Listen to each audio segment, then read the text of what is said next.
Vamos a abrir la Biblia en el libro de Génesis, capítulo número 33. Dice la palabra de Dios en Génesis, capítulo 33, versículo 1. Cuando Jacob alzó la vista y vio que Esaú se acercaba con 400 hombres, repartió a los niños entre Lea, Raquel y las 2 esclavas. Al frente de todos colocó a las criadas con sus hijos, luego a Lea con sus hijos y por último a Raquel con José. Jacob, por su parte, se adelantó a ellos, inclinándose hasta el suelo 7 veces mientras se iba acercando a su hermano. Pero Esaú corrió a su encuentro y echándole los brazos al cuello, lo abrazó y lo besó. Entonces los dos se pusieron a llorar. Luego Esaú alzó la vista y al ver a las mujeres y a los niños preguntó: ¿quiénes son estos que te acompañan? Son los hijos que Dios le ha concedido a tu siervo, respondió Jacob. Las esclavas y sus hijos se acercaron y se inclinaron ante Esaú. Luego Lea y sus hijos hicieron lo mismo y por último también se inclinaron José y Raquel. ¿Qué significan todas estas manadas que han salido a mi encuentro?, preguntó Esaú. Intentaba con ellas ganarme tu confianza, contestó Jacob.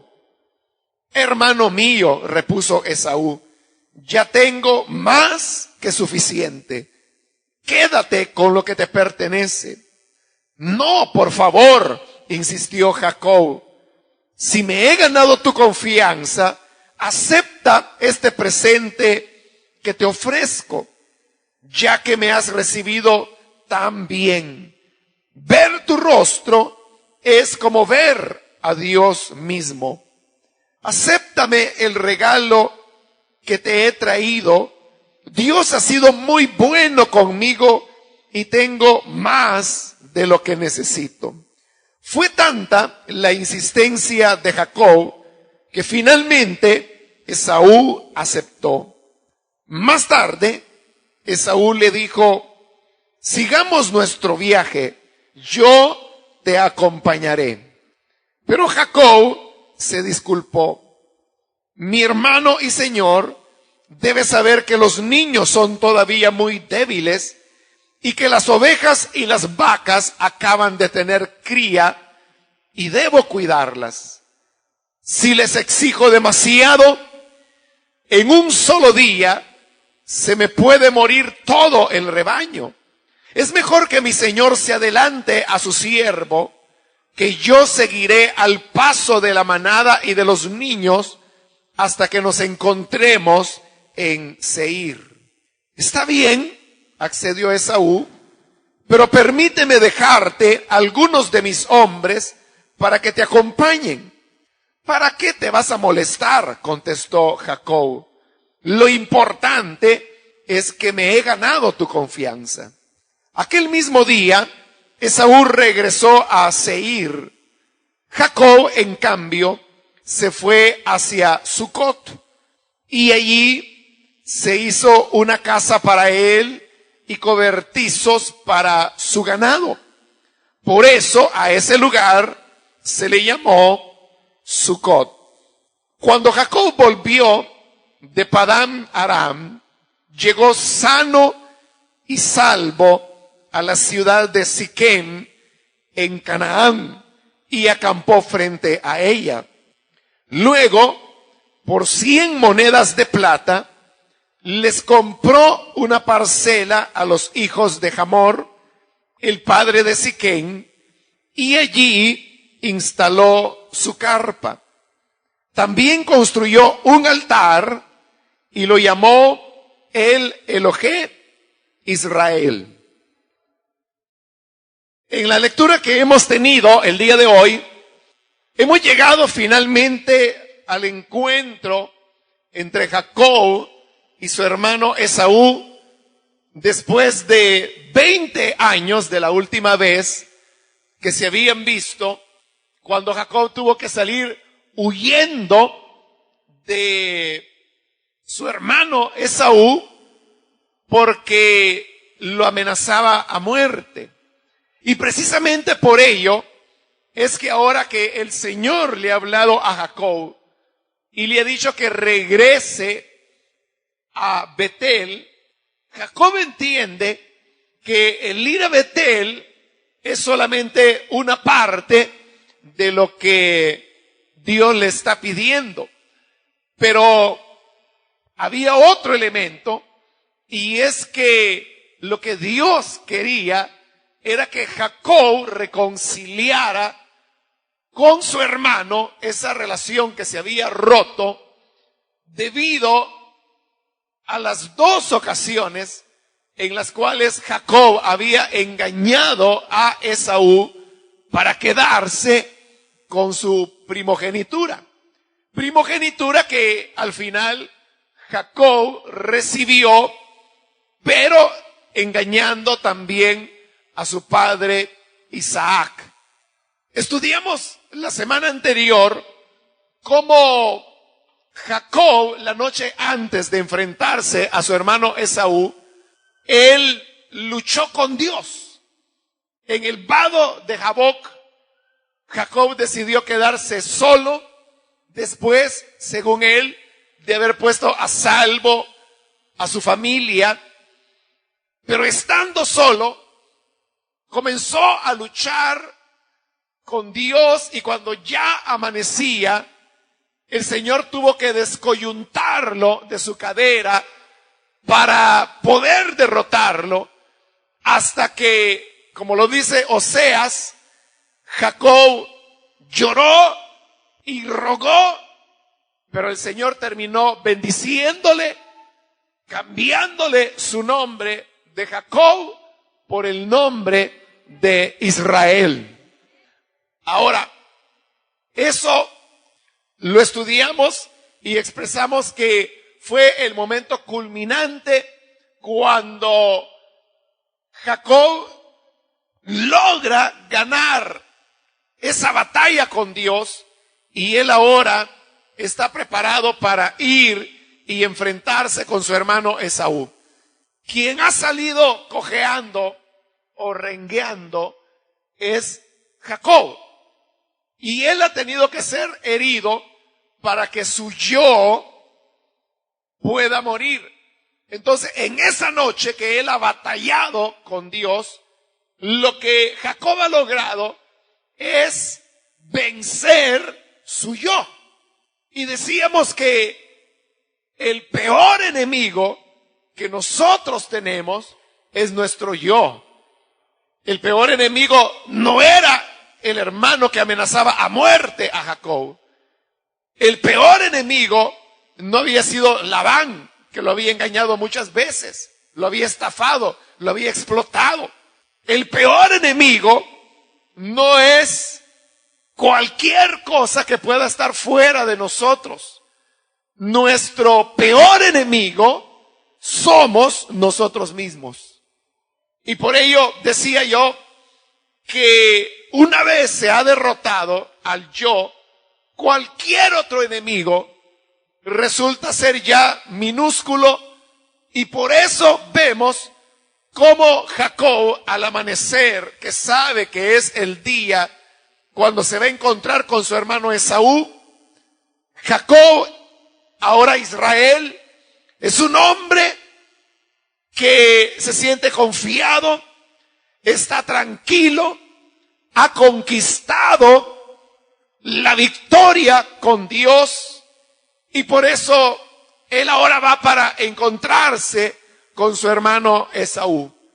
Cuando llega el momento que él logra vislumbrar que ya su hermano se acerca con los 400 hombres armados, Jacob organiza su familia para poder presentársela.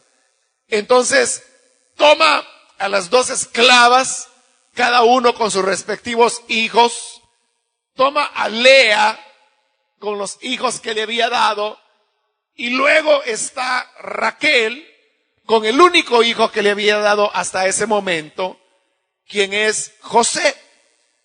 Pero Jacob se va adelante de todos ellos para recibir a su hermano Jacob. Cuando ya Jacob está cerca, cuando Esaú está cerca, Jacob comienza a acercarse a él, y era una costumbre en el Medio Oriente el poder hacer una reverencia delante de una persona cuando se la saludaba. Pero Jacob lleva esto hasta un extremo, porque dice que él se agacha hasta tierra 7 veces antes de llegar a su hermano Esaú, porque, como Esaú mismo se lo dirá más adelante, lo que él pretende es ganarse la confianza de su hermano.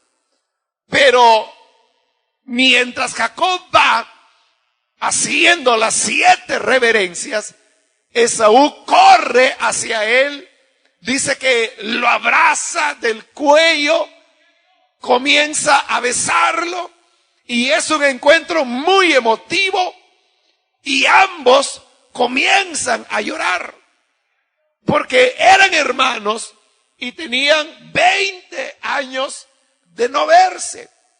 Esas lágrimas que derramó tanto Esaú como Jacob eran las lágrimas que ponían fin a lo que había sido una situación tensa entre ellos, que ahora estaba siendo resuelta, porque Jacob había decidido dar la cara y enfrentar aquellos pecados que en el pasado él había cometido, cosa que hemos venido estudiando en los últimos capítulos. Ahora, ¿se recuerda cuál era la idea que Jacob tenía de su encuentro con Esaú? Jacob lo que imaginaba es que Esaú venía para atacarlo, y por eso es que toda su hacienda él la dividió en 2 campamentos y los separó muy retirado el uno del otro, porque la idea era, si ataca un campamento, al menos el otro huirá y se salvará.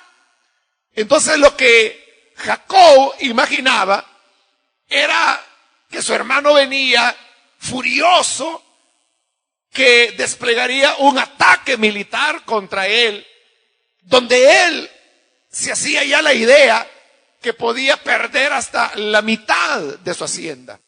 Pero las cosas son muy diferentes, porque no hay tal ataque, sino que lo que hay es un recibimiento amoroso de su hermano Esaú.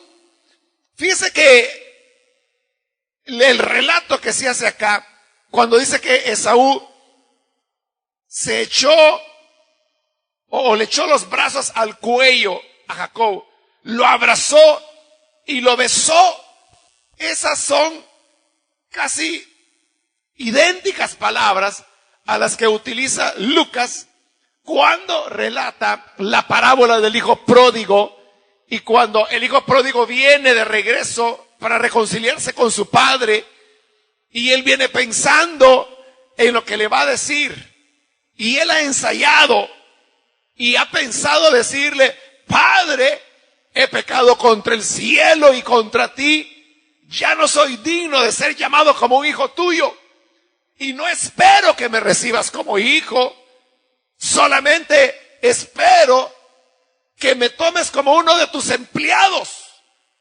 porque yo sé que hasta el más pequeño de tus criados no tiene falta de pan en esta casa.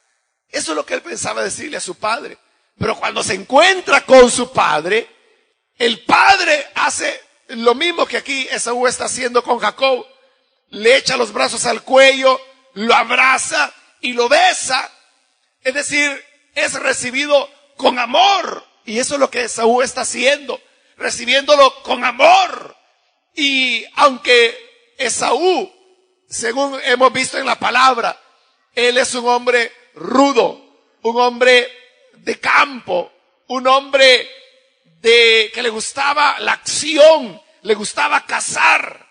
Es decir, él era eso, un hombre rudo, pero rudo como era, no soporta la alegría de ver a su hermano, de tal manera que se pone a llorar.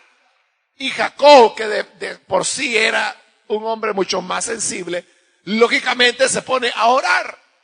Pero entonces note cómo las cosas han cambiado. Lo que Jacob pensaba que sería un ataque militar que los destruiría, resulta que se convierte en un tierno encuentro entre hermanos que en el fondo y después de todo se amaban porque eran hermanos. Entonces, ¿qué podemos decir de la idea que Jacob tenía? Que su hermano venía para atacarlo. Era solamente un fantasma que él tenía en su mente. Él veía a su hermano como un ogro. Él veía como una gran pérdida el encontrarse de nuevo con su hermano. Pero nada de eso pasó. Esto nos deja a nosotros una enseñanza.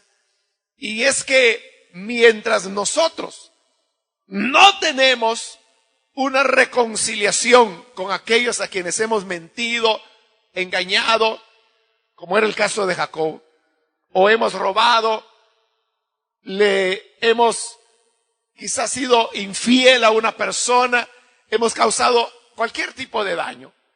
Como le decía, no es fácil que una persona haga lo que Jacob ha hecho, y es ir y decir la verdad, ir y llegar delante de su hermano y decirle: mira, yo te mentí, te engañé, le mentí a nuestro padre también, pero aquí vengo de regreso, quiero resolver eso que hice malo. Para eso se necesita mucha valentía espiritual, mucha valentía espiritual. Y yo le decía, cuando estudiábamos esa parte, no es fácil, eso no es fácil. Pero mientras la persona no se atreve a dar el paso que sabe que tiene que dar, esa persona comienza a imaginar que esa relación o reconciliación más bien será difícil. Y dice: me va a salir enojado, me va a salir enojada. Es que si yo voy y enfrento las cosas, quizá me va a tirar la puerta en la cara. Uno comienza a ver como muy dificultuoso el reconciliar una relación dañada, en pedir perdón por un pecado cometido. Pero cuando nuestro yo ha sido derrotado, cuando ya pasamos por el vado de Jaboc, como había pasado Jacob, y donde Dios le derrota su orgullo y él sale cojeando, entonces aquello que parece difícil a la hora de la hora resulta más fácil de lo que usted se había imaginado. Como le pasó a Jacob, lo que él veía como algo fatídico, donde él decía: por lo menos la mitad de todo lo que el Señor me ha dado lo voy a perder, porque mi hermano vendrá lleno de ira contra mí, vendrá furioso, buscando venganza, buscando expulsarme de esta tierra. Y es todo lo contrario. Lo recibe con amor, lo recibe bien en la tierra a la cual ha llegado, porque siempre que hacemos las cosas como Dios manda, todo nos saldrá bien. Todo le irá bien a aquel que teme a Dios, que hace lo correcto y que lo hace en obediencia a Dios. Jacob le presenta su gran familia a su hermano Esaú. Y luego Esaú le pregunta, mira, ¿y qué son todos esos rebaños con los que yo me he encontrado? Entonces viene Jacob y le dice, ellos yo los envié con el propósito que tú pudieses ganar confianza conmigo. Intentaba con ello ganarme tu confianza. Y Esaú le responde, estoy en el versículo 9, hermano mío, ya tengo más que suficiente. Quédate con lo que te pertenece. Esaú no quiere recibir lo que Jacob le da como un regalo, que es bastante regalo, como ya lo hemos mencionado en su oportunidad. Pero aquí algo ha pasado. Y es que aquel Esaú que Jacob dejó 20 años atrás, el Esaú ambicioso, el Esaú que quería la bendición de la primogenitura, habiéndola despreciado. Algo ha pasado con él, porque ahora él ya no está sediento de riquezas o de bienes. Cuando Dios nos pide que nosotros reconciliemos una situación con una persona, con un grupo, una familia, una iglesia, nos lo está pidiendo no solo porque Él está trabajando en nosotros, sino que porque está trabajando en la otra persona también. Esos 20 años no habían pasado en vano para Esaú. Dios lo había trabajado de tal manera que él ahora ya no es aquel Esaú sediento de bienes. Y es solamente porque Jacob le insiste y le dice, no, tómalo. A mí no me afecta darte ese enorme regalo porque Dios me ha bendecido más de lo que necesito. Tengo más de lo que podría necesitar para vivir. Entonces, por favor, tómalo. Y dice que Jacob le insistió tanto que Esaú termina aceptando el regalo de su hermano. Pero eso, hermanos y hermanas, es como algunas veces, estoy seguro, le ha pasado a usted, que usted realmente no desea algo, pero la persona se lo ofrece con tanta insistencia que a usted le da pena. Y dice, bueno, está bien, y lo acepta, pero lo acepta por pena. No es porque desee usted ese algo, lo hace por educación. Lo mismo es lo que sucede acá. Esaú lo recibe por educación. Ahora, después de haberse encontrado y haber departido un momento, Esaú le dice, sigamos nuestro viaje, yo te acompañaré. Porque recuerde que Esaú ha venido a recibirlo al camino. Ahora quiere que continúen hasta llegar a casa. Pero Jacob se disculpa y le dice, mi hermano y señor debe saber que los niños son todavía muy débiles y que las ovejas y las vacas acaban de tener cría y debo cuidarlas. Si les exijo demasiado en un solo día, se me puede morir todo el rebaño. En el fondo,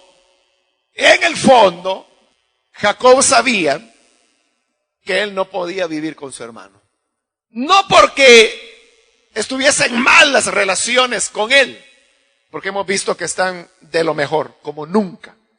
Pero recuerde que Esaú está casado con mujeres paganas, con mujeres hititas, según lo estudiamos.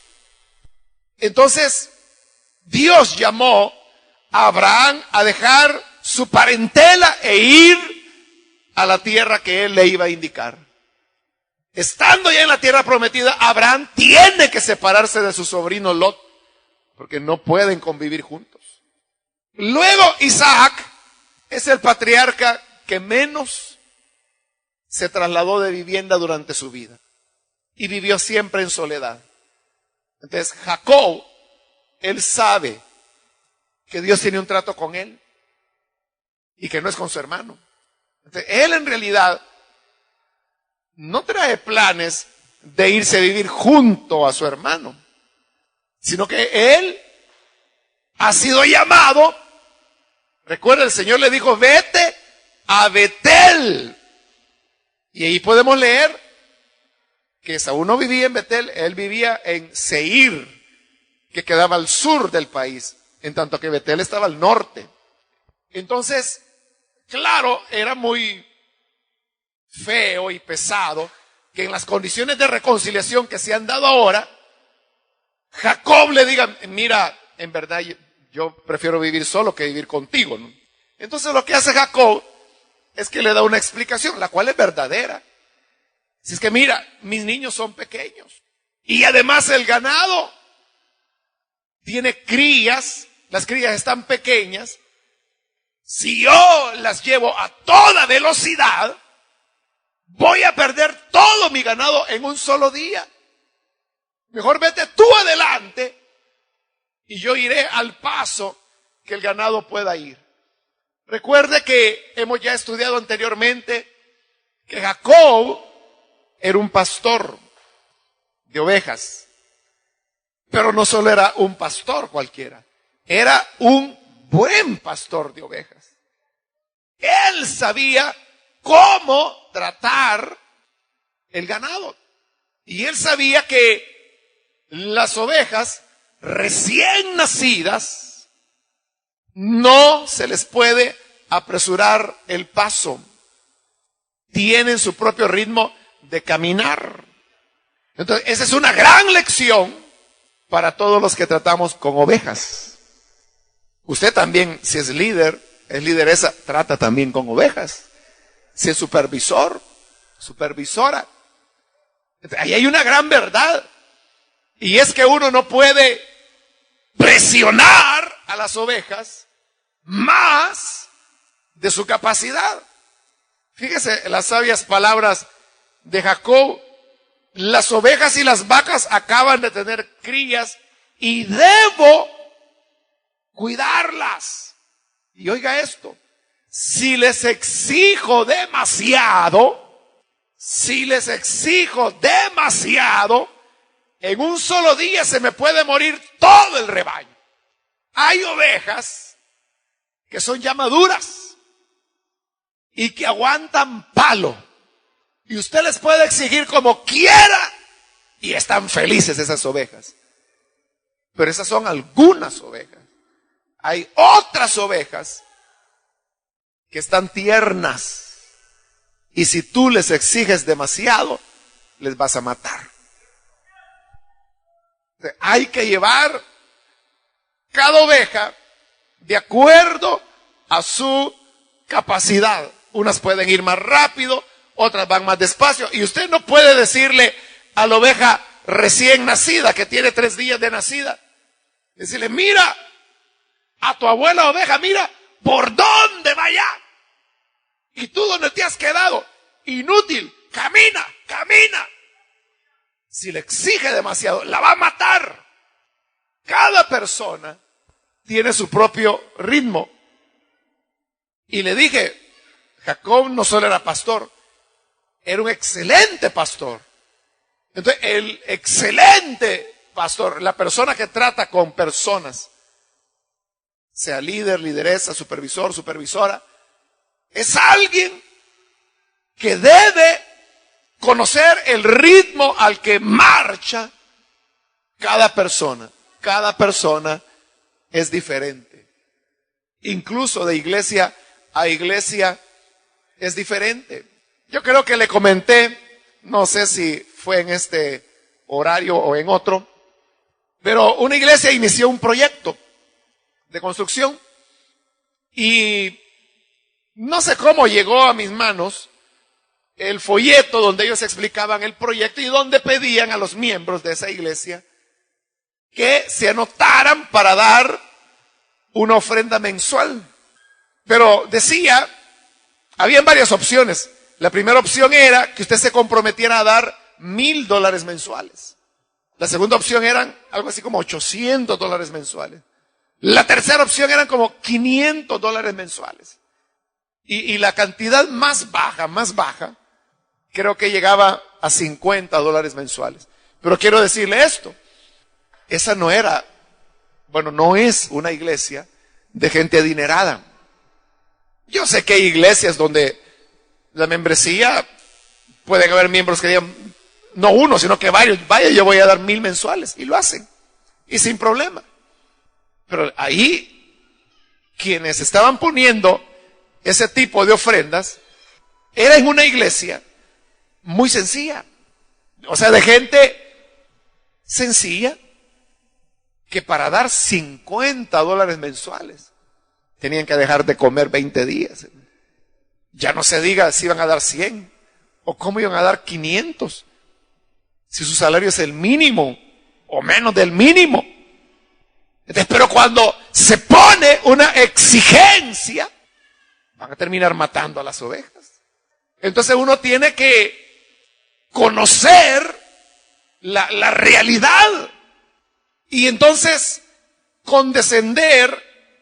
Bueno, ahí estamos hablando de un aspecto económico, pero es un ejemplo que ilustra. Pero igual puede ser en otros aspectos de la vida. Quizá una persona recién convertida al evangelio, uno quiere ya exigirle que dé frutos, que comience a predicar, pero ya. Y tiene 2 horas de haberse convertido. La va a matar. Es mejor que cada quien vaya a su paso. Y es lo que dice Jacob.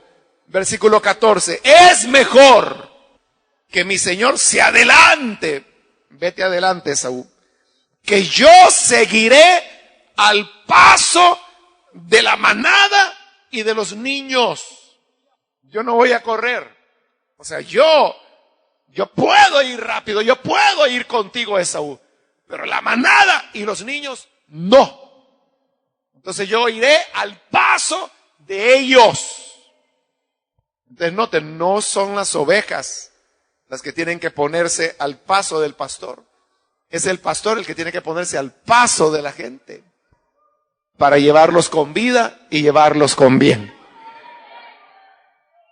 Y le dice, y luego después nos encontraremos en Seir.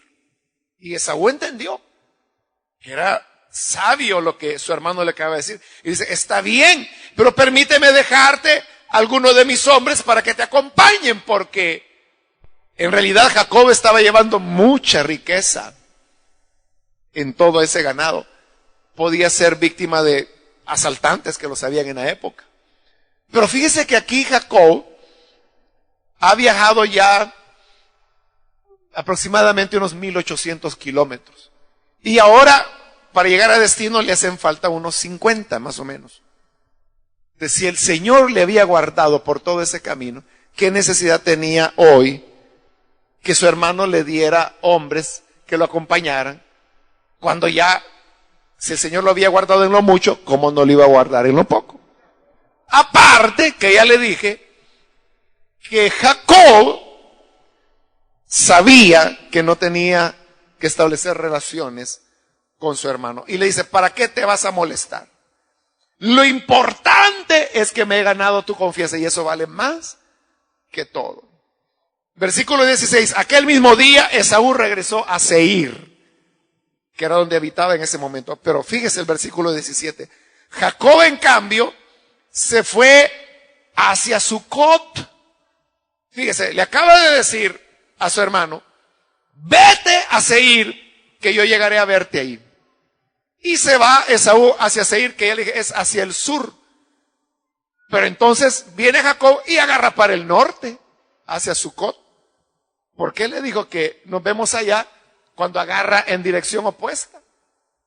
Algunos han dicho que Jacob le mintió a su hermano Esaú, pero no necesariamente, porque probablemente él fue y lo visitó, pero era claro que no se iba a quedar a vivir con él, sino que él quería estar lo más retirado de su hermano posible, ya no por enemistad, sino por las razones de llamado que Dios le ha dado y porque el heredero de la promesa es Jacob y no Esaú, aunque Esaú será muy bendecido como lo vamos a ver más adelante cuando lleguemos a la genealogía de Esaú, que también es llamado Edom. Entonces, Jacob comete errores. Y un error es que al llegar a esa región que no tenía nombre, pero que él le va a poner el nombre de Sucot, dice que allí hizo una casa para él y cobertizos para su ganado. Entonces, cuando se construye una casa, no es para quedarse ahí 3 días o una semana, porque para eso no se construye una casa. Se construye para vivir largo tiempo. Por eso es que al lugar se le llamó Sucot, que significa cabañas o cobertizos. Y recuerde, dice que hizo cobertizos para su ganado, pero recuerde que Jacob tenía miles de cabezas de ganado. Entonces, hacer cobertizos para eso era una construcción grande. Pero aún después, versículo 18, cuando Jacob volvió de Padán Aram, donde se había casado, había trabajado para su suegro, llegó sano y salvo a la ciudad de Siquén en Canaán y acampó frente a ella. Es decir, que después de Sucot, Jacob se mueve para ir a Siquén. En Siquén es donde el Señor se le había aparecido a su abuelo Abraham y le había dado la promesa que de él y de su descendencia sería esa tierra. Pero hoy, décadas después, como 100 años después, más de 100 años después, que Jacob vuelve, sucede que hoy Siquén se ha convertido en una ciudad. Porque ahí dice, versículo 19, por 100 monedas de plata, les compró una parcela a los hijos de Hamor, el padre de Siquén, y allí instaló su carpa frente a la ciudad, porque ahora ya era una ciudad que se llamaba Siquén. Ahora, recuerde que aquí estamos aproximadamente en el año 2000 antes de Cristo. Y cuando ahí habla de ciudades, no es lo que hoy nosotros entendemos como ciudades. Siquén, que ahí es llamada ciudad, era más lo que nosotros hoy llamaríamos un cantón. Eso básicamente era, porque ahí solo vivía una familia, que eran los hijos de Hamor, y como el hijo mayor de Hamor se llamaba Siquén, por eso a la ciudad, cantón le llamaríamos nosotros, le puso el nombre de su hijo, Siquén. Y ahí es donde donde Jacob construye su primer altar en la tierra prometida y le pone el nombre de El Elohé Israel, que lo que significa es Dios, el Dios de Israel. Pero le he dicho que Jacob comete errores. ¿Cuál es el error o los errores de Jacob? ¿A dónde le dijo Dios a Jacob que debía ir? ¿Quién lo recuerda? Cuando él estaba allá en Padán Aram y Dios le habló, ¿a dónde le dijo que fuera? Ven, le dijo, ¿a dónde? Ve, ¿a dónde? Exacto, a Betel. ¿Pero Jacob se fue a Betel? No. Primero se va a Sucot y luego se fue a Siquén. Y se fue y vivió en esos dos lugares años. Por una razón sencilla. O sea, sencilla de explicar por qué fueron años. Y es que los especialistas, al hacer cuentas de los matrimonios y el tiempo que Jacob vivió en Padán Aram, resulta que cuando él llegó y tuvo aquí su encuentro con su hermano Esaú, Dina, la única hija que se menciona por nombre de Jacob, aunque ya lo he mencionado y lo vamos a ver más adelante, que Jacob tuvo más hijas, pero no sabemos sus nombres. Pero hablando de Dina, se calcula que ella tenía 7 años de edad. Cuando llegaron ahí, y en el capítulo que sigue, que es el 34, es donde ya se va a hablar de la violación de Dina, y donde Siquem quiere casarse con ella, la pide en matrimonio. Y nadie pide en matrimonio a una niña de 8 años, ni de 9, ¿no? Ni de 10. Por lo menos, Dina ya era una adolescente cuando Siquem se quiere casar con ella. Lo cual habla que por lo menos 7 años Jacob había estado viviendo entre Sucot y Siquem, sin obedecer a Dios que le había dicho que fuera a Betel. Eso es lo que yo le decía la semana anterior, cuando hablábamos de la muerte del yo, que en realidad el yo nunca termina de morir. Nosotros podemos tener nuestro propio vado de Jaboc, donde Dios nos descoyunta una pierna, pero no estamos muertos todavía. Entonces sí, Jacob había tenido un tremendo progreso espiritual, al punto que Dios le cambia nombre y le dice, ya no serás más Jacob, hoy serás Israel. Pero eso no significa que Jacob fuese ya perfecto. Es más, ni siquiera significa que él ahora será obediente a Dios, porque no lo es. Por años no le obedece a Dios. Es hasta cuando le sucede la desgracia, que le violan a su hija y que 2 de sus hijos se convierten en asesinos, que él entiende la lección y finalmente se va a Betel obedeciendo lo que Dios inicialmente le había dicho. Si él hubiese obedecido desde el primer momento que Dios le dio, su hija no hubiera sido abusada. Sus hijos no se hubieran convertido en asesinos.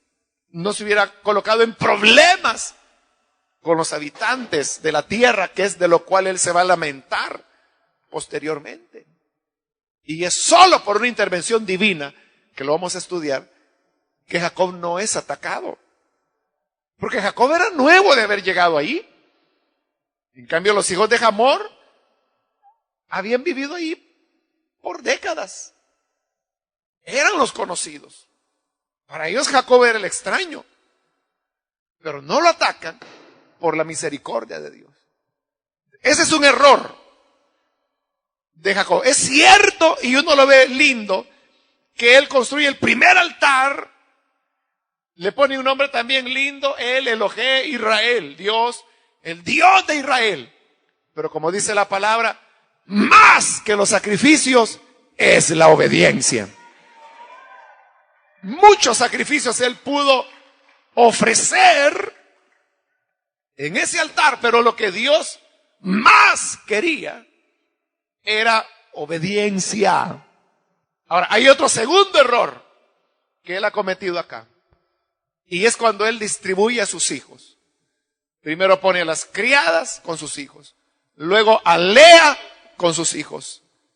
Es decir, ahí están todos los hermanos y hermanas de la familia de Jacob. Pero atrás, por último, está Raquel con el único hijo que tenía de ella, José. Entonces los otros, aunque eran jovencitos, lo ven. Y ven la preferencia que Jacob tiene por José, porque es el único hijo que tiene de la mujer que él en realidad amaba. Porque a Lea ya hemos estudiado que él no la amó nunca, aunque era su esposa, su primera esposa.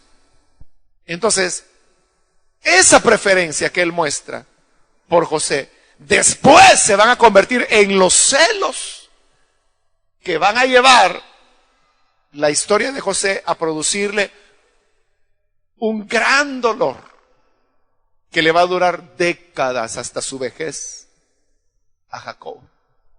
Entonces note, Jacob está resolviendo un problema con su hermano de algo malo que él sembró 20 años antes. Pero hoy Él está poniendo la semilla de un error que unos años después, unos 15 años después, se le va a revertir a él. Por eso nosotros tenemos que ser cuidadosos, porque todo lo que hagamos fuera de la voluntad de Dios, en desobediencia a Él, o todo aquello en lo cual mostremos injusticia, como por ejemplo preferencia por un hijo, estamos nosotros ahí iniciando una nueva siembra, y no debemos olvidar que Dios no puede ser burlado. Todo lo que el hombre siembra, lo cosecha. Se le regresa. Eso ya lo hemos visto en Jacob. Cómo se le regresó lo que le hizo a su hermano y a su padre. Lo que hoy él está haciendo, más adelante se le regresará también. Por eso, hermanos y hermanas, nosotros caminemos siempre en temor y recordemos que más que sacrificios, lo que Dios quiere es obediencia. Porque si Jacob no se hubiera tardado tantos años en desobediencia sin ir a Betel, no hubiera tenido que vivir el dolor de una hija ultrajada y que sus hijos se volvieran asesinos y que toda su familia estuviera en peligro por los acontecimientos que vamos a estudiar en el siguiente capítulo.